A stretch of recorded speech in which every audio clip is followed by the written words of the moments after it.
Good day. My name is Dr. Boyce Watkins, and welcome to drboycetv.com, the home for intelligent Black people. We're going to talk about bone marrow, and bone marrow is something that African Americans need to be aware of. And I got somebody here that would like to help us all become educated on the need for Black people to become bone marrow donors and everything else. And so before I begin, I want to ask everybody, if you're in here, please hit the thumbs up button, share, subscribe. Also, remember that we're Black first. We put our community first in this platform. So put your hashtag, put hashtag B1 in the chat if you believe that our community should come first and that we need to prioritize ourselves and we want to build for ourselves. So without further ado, I'd like to welcome our special guest today, Dr. Andrea Gillespie. Dr. Gillespie is the head of a group called Angels in Disguise, and they focus on creating awareness that saves lives. That's what I see actually literally right here on the screen. I'm actually going to share the screen so you guys can see the website, and it has to do with a lot of things, but we'll get to that in a second. But here you can see Angels in Disguise. Their mission is to conduct research and create awareness about the bone marrow registry and the critical need for Blacks, Hispanics, and Native Americans to join the registry and donate bone marrow if matched with a patient in need. So this is their website, and I'm going to talk more about that in a second. But without further ado, I'd like to ask Dr. Gillespie, how are you doing today? I'm wonderful. Thank you. Good to see you. Good to see you. So, Dr. Gillespie, bone marrow and African Americans, let's start from the beginning. So Angels in Disguise, I describe based on what I read, what you do. Would you like to describe what you do for us in your words? Yeah. So what we do is a lot of people aren't aware. First of all, a lot of Blacks in the people in the Black community aren't aware of the bone marrow registry. So we try to create awareness about the bone marrow registry and try to dispel some of the myths about bone marrow donation.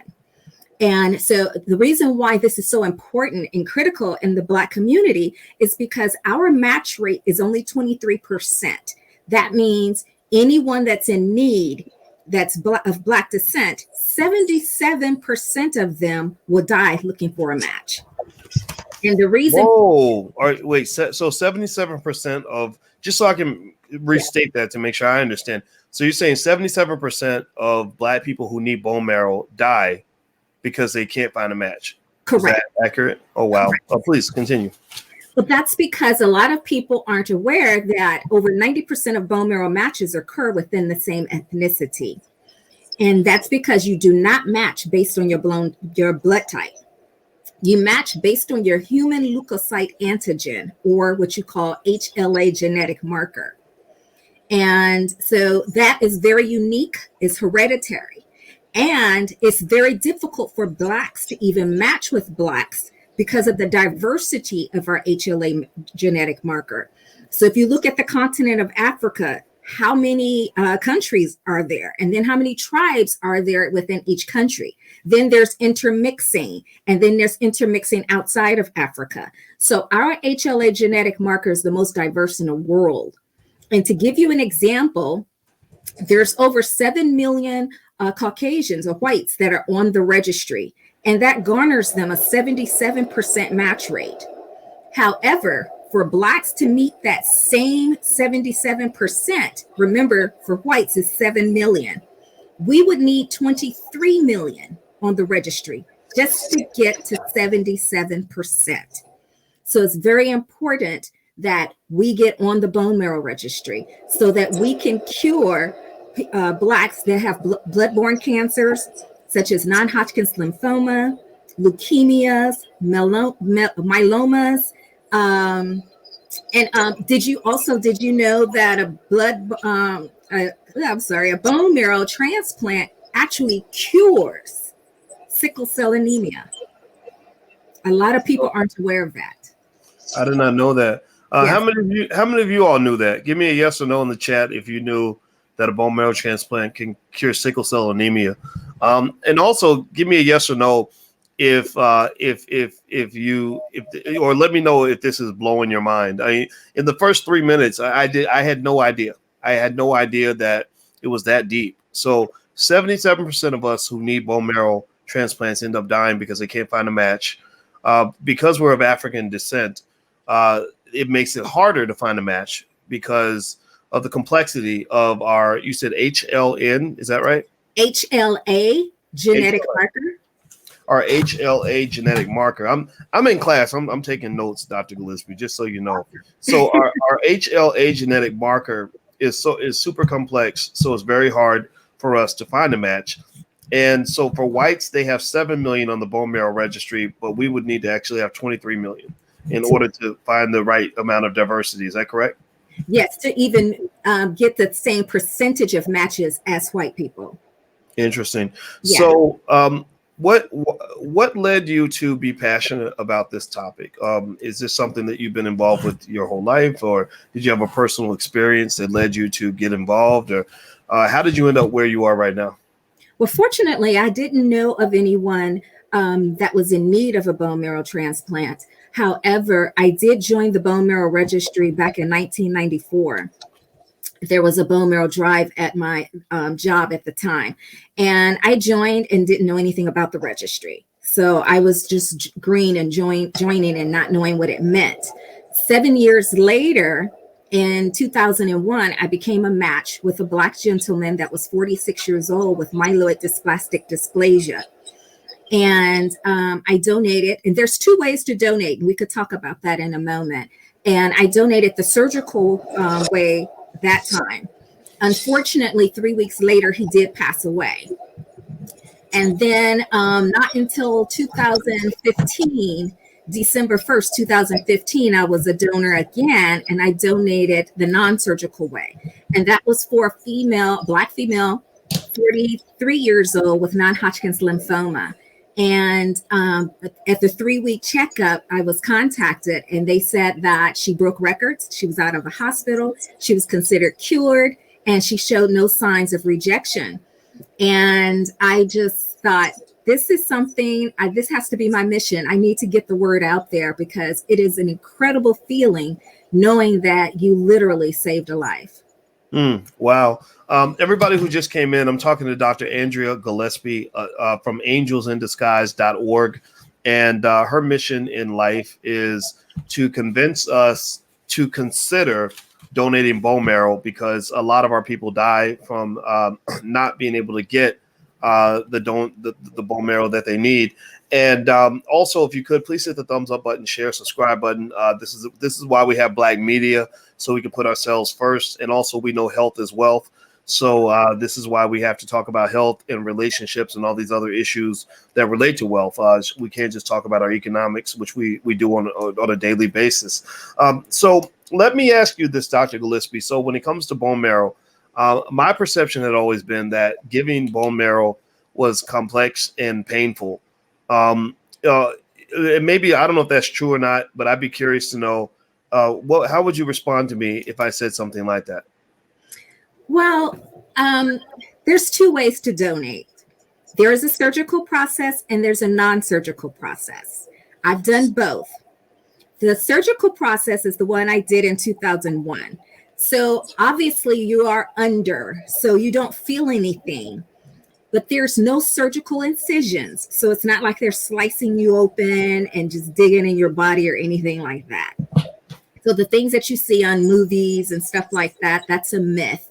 So what they do is they use long needles and they put the needle into your pelvic bone because that is the bone with the most, is bone marrow rich. And so they put it into your pelvic bone and they aspirate your bone marrow out. They only allow to take out 5%. And it's something that your body regenerates within 3 to 4 weeks. So it's not something that you're going to walk around thinking, well, what if I need my bone marrow? You get your bone marrow back and you're not feeling lethargic or anything like that in the meantime. So once they do that, the process is about 30 to 45 minutes. When you come to, there is a little tenderness and soreness on your back where they went in to get the bone marrow. And not your back, your pelvic bone. And for like 2 days for me, like if I was to drop something on the floor, I would leave it on the floor because obviously you don't want to bend that area. But that was the extent of my discomfort. Now, mind you, also, there's no expense for the donor. the recipient's health insurance pays for everything. Your travel to and from the hospital, your checkups, everything. Mm. The second procedure, the one I did December 1st, 2015, that one is very, very simple. They're doing that procedure over 80% of the time. So more than likely, you would not even experience the surgical procedure. So the non-surgical procedure, a nurse would come to your home, your school, or wherever it is every day for 5 days at the same time to give you a shot. Mm. That shot is called filgrastim, and I'm probably saying it incorrectly.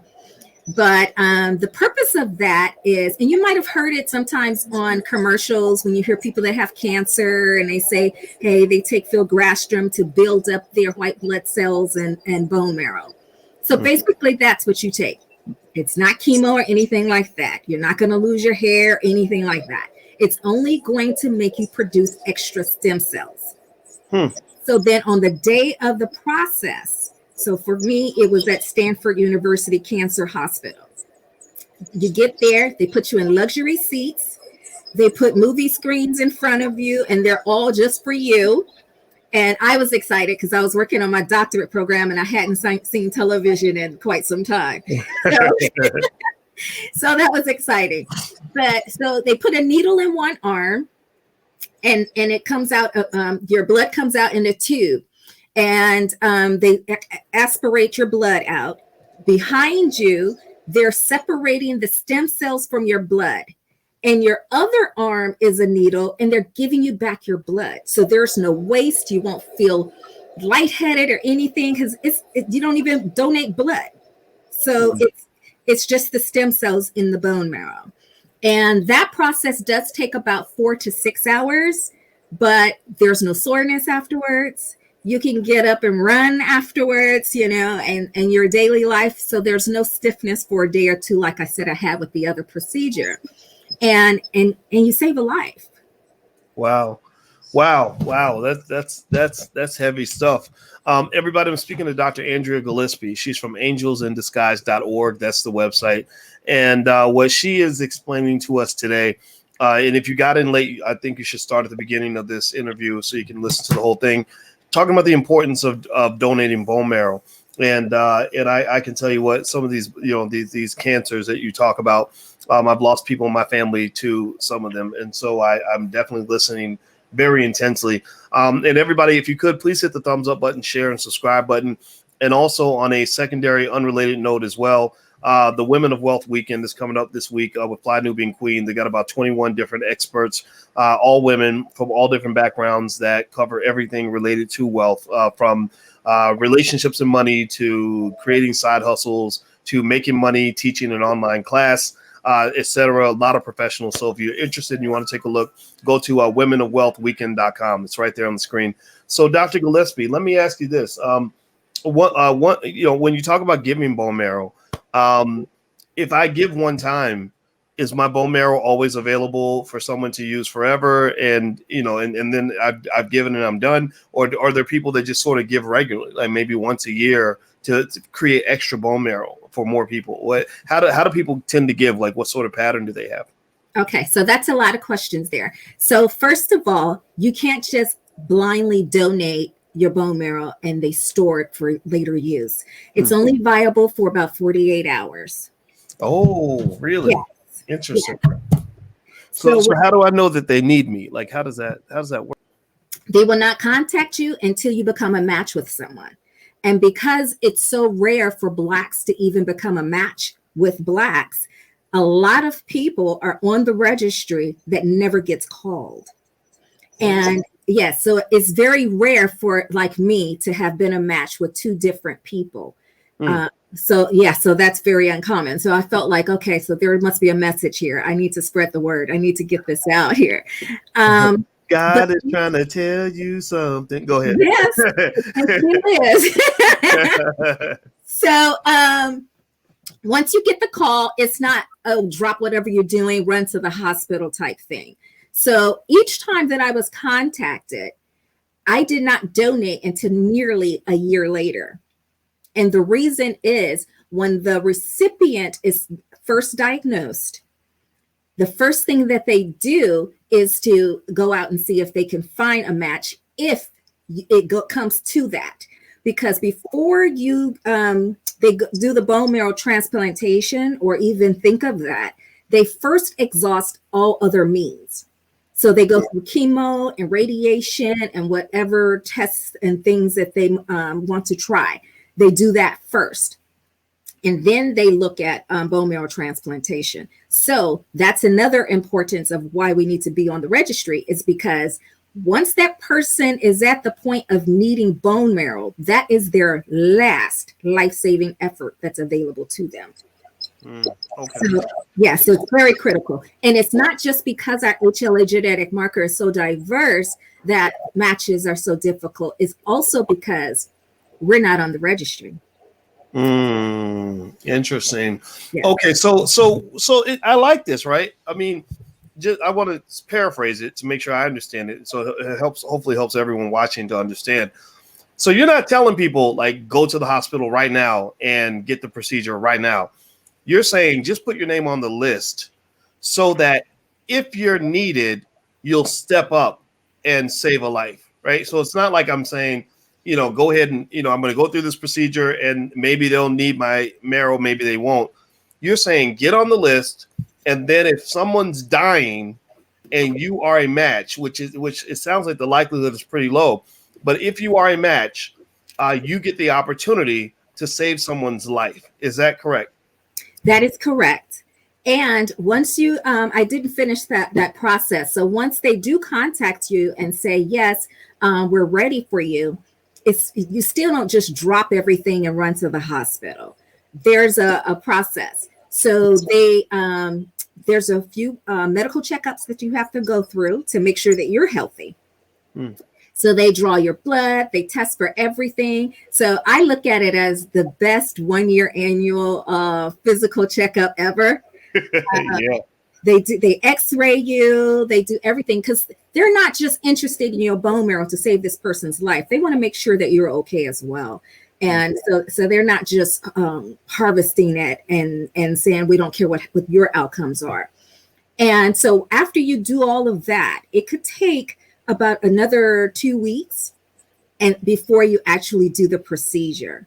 And also to join, when you say, call in and give your name, it's a little more than that. It's not difficult, but it's a little more.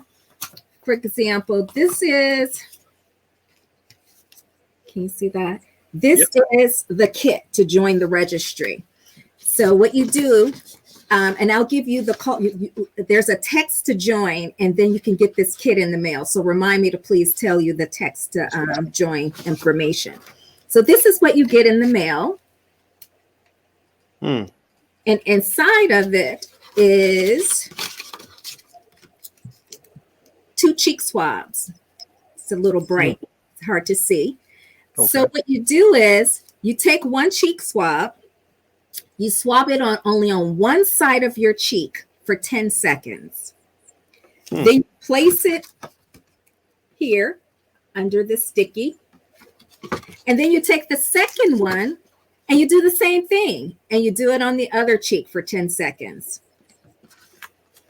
And then once you do that, and also, I'm sorry, there are some questions that you must answer too, like what is your contact information in case you do become a match, and the contact information for 1 or 2 other people in case you move and you forgot to change your address and update your stuff with the registry. So but once you get this and you finish with the cheek swabs, you put it in the return addressed envelope and just drop it in the mail. Okay. For your call. Okay. So to summarize, and we're talking about how to position ourselves to be considered so we can save a life of someone in our community only if they need us after they've exhausted every available option. And we are literally protecting that. We're the guardians between life and death. We're the guardians between, the life you live and going to heaven. Then what we can do is we can text the number, which you'll give us that information in a second, right? Okay. Yes. And then I will get a kit. And when I get my kit, because I say I'm using possessive language now because I'm definitely gonna do this. And just so you all know, I didn't know Dr. Gillespie before this interview. She, it wasn't like I wasn't interested in what she had to say, but I like to hear things, and I encourage you guys to be critical thinkers, and I want you to do things after you've processed it, not because somebody told you. But I've heard you. So once I do the text, I'm going to get my kit. I'm going to swab the inside of my mouth a couple times, mail it back, and then I will be in the registry, and I will, almost like the National Guard, be there to ready to serve in the event that that rare case, it sounds like, that someone matches with me and they need my bone marrow, which would give me the opportunity to save someone's life. Did I say that correctly? You sure did. All right. That makes me feel pretty good. I don't know about y'all. Tell me, give me a yes or no in the chat. I'm feeling kind of proud right now. This is good. Like, this is, because there's something fulfilling about knowing that you're protecting your community, right? Like we are protecting ourselves. And I don't know if you ever been here before, watched any stuff we do here at Dr. Gillespie, but we're very big on doing for self and Black strength and wealth and protection and Black family and protecting Black women and women protecting the men and all of us protecting the children. And so I feel like this fits into that, right? Because we know how important our health is. So Dr. Gillespie, you mentioned the text information that you wanted to share. Yes. So if you want to join, all you have to do is text the word "stand up." Do not put don't put a space in between stand and up. So just one word, stand up. Text it to 61474. And then that's when they'll ask you questions as far as what's your name, your address, your contact information, and whether or not you have some health issues that would preclude you from donating, such as if you had cancer in the past 5 years, and high blood pressure, and some things that is prevalent in the Black community. If you have sickle cell anemia, you cannot join. But it will ask you all of those questions.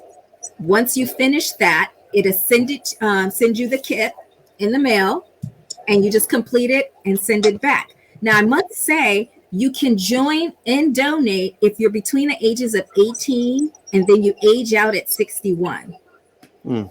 You can join for free up until the age of 45.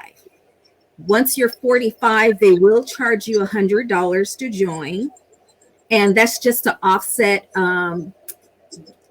processing your kit and your HLA genetic marker. The $100 is a tax write-off as well. All right. And it's not my company that's doing that. That is the Bone Marrow Registry. All right. Well, you know what?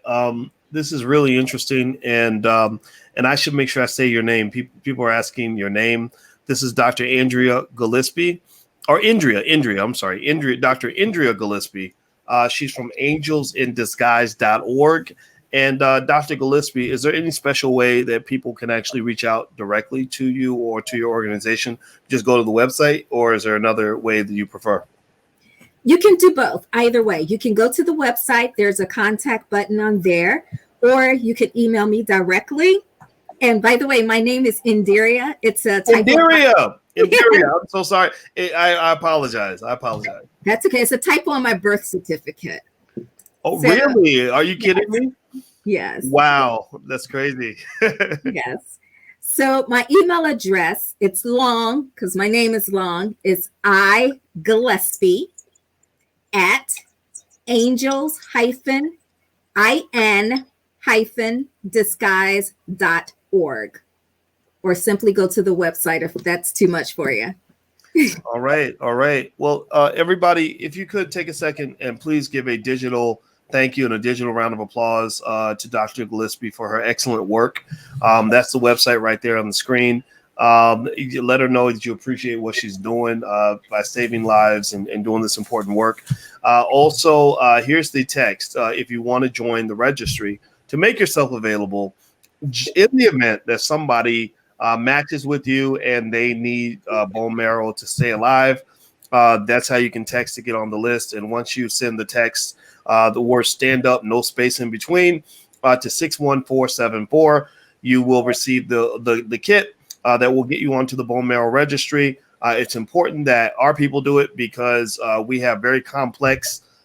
She mentioned, see, I told you I was taking notes. Our HLA genetic marker is very complex because Black people are special, and we are God made us in a real special soup.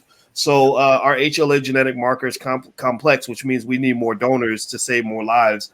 And so there we go. So that's what it is. Quick question I want to ask you, Dr. Gillespie. Your organization, is this a group that you run, or are you part of the team, or like how do you raise money? Can people make donations and stuff like that? Please. Okay, tell me more. I am the founder of Angels in Disguise. So I was inspired after my second donation. I had saved a life. So it is a nonprofit organization. So whatever donations you make, they are tax deductible. You can go on the website. There's a donate button on there. You can donate using PayPal or credit card. Also, there are some marketing collateral on there, some T-shirts and mugs. You can purchase T-shirts and things of that nature, and that'll help us also as far as giving us some program income so that we can get the word out there more.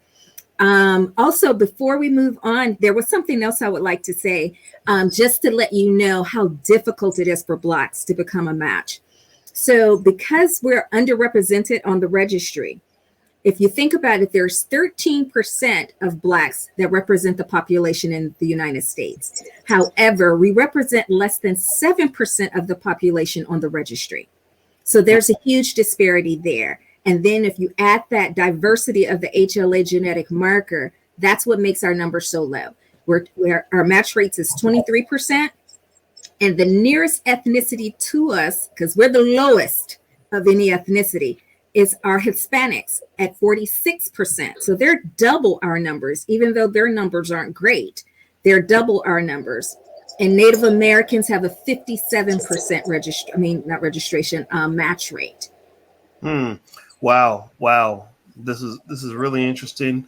I'm appreciative of our mutual friend Shantae Pruitt for making this arrangement, because I didn't know. I mean, she reached out and mentioned that I should invite you in for an interview, and I was glad to do it because I think the world of Shantae. But now that you've actually educated all of us, and I'm really happy you did that. So thank you. And by the way, I just went to your website as you were speaking. I just made a donation. So if you go to Angels, it's something that I'm really persuaded by. So the website is right there on the screen, angelsinDisguise.org. If you would like to support. You guys know the importance of us supporting our own institutions, our own organizations, our own businesses, and because freedom ain't free. If you want to be free, you got to pay your bills. So let's support people that are doing good work in the community. So I want to say thank you so much, Dr. Indira. I appreciate all your time. Thank you so much. Thank you. Thanks for having me. Yes. And so everybody give Dr. Gillespie a digital thank you, digital round of applause as you hit the thumbs up button, share button, and subscribe button on your way out. And don't forget also that this weekend we have the Women of Wealth Weekend event that's happening. It's going to be really good. In fact, Dr. Gillespie, I should show you the site because you're going to be impressed. This is Lene Javette is actually running this, and they've gathered all these Black women experts in all areas of wealth and economics. And so here is, you see so many women, it's over 20 women with all different backgrounds, from Cassandra Cummings with Stocks and Stilettos, Constance Carter, who owns the largest Black real estate firm in California, Vicky Dillard, who's just world famous, and Jade Arundel, who's an amazing activist, and Simone Kissan, who's in the cannabis industry, Shaeen Mohammed, the wealth doula. We've got insurance corporate, Dr. Nicole Price, Charlene Boyd. So a lot of great women. Even my fiance is participating, Dr. Alicia. She's a full professor of social work and a couples counselor. So they're doing a session on financial lovemaking. So this is what it is. The womenofwealthweekend.com. I won't be there because Black women are speaking. And when Black women are speaking, I know when to shut up. But if you are interested in being a part of this, The URL is right there on the screen, womenofwealthweekend.com. So take a look at that as well. So thank you again, Dr. Gillespie. It was great. And you guys take care and have a great day. And we will see you soon. Bye-bye. Thank you. Bye-bye.